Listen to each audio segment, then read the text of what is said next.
এর চেয়ে বেশি ফজিলতের কোনো হাদিস আমার জানা নেই।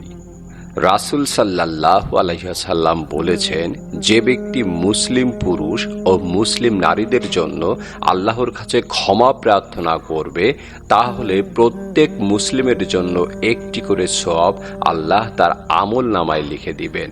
হাদিসটা নিয়ে একটু চিন্তা করে দেখুন, বর্তমান পৃথিবীতে 200 কোটির উপরে মুসলিম রয়েছে, আর আদম আলাইহিস সালাম থেকে শুরু করে কিয়ামত পর্যন্ত মুসলিমের সংখ্যা কত হবে সেটা একমাত্র আল্লাহ সুবহানাহু ওয়া তাআলা ছাড়া আর কারো পক্ষেই জানা সম্ভব নয়।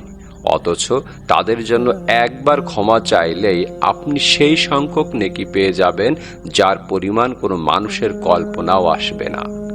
ইসলামের সৌন্দর্য দেখুন, ইসলাম শুধু নিজের কথা চিন্তা করতে বলে না, বরং অন্যদের কল্যাণ কামনা, তাদের প্রতি বিদ্বেষ না রাখা, তাদের জন্য আল্লাহর কাছে ক্ষমা চাওয়া, এটাও শরিয়াতে বিরাট ইবাদত হিসেবে বিবেচিত।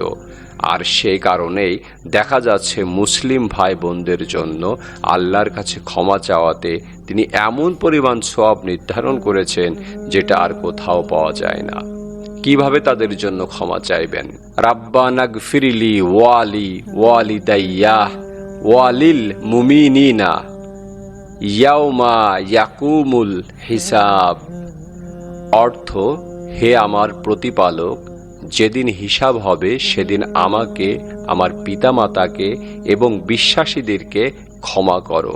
সূরা ইব্রাহিম আয়াত নাম্বার 41।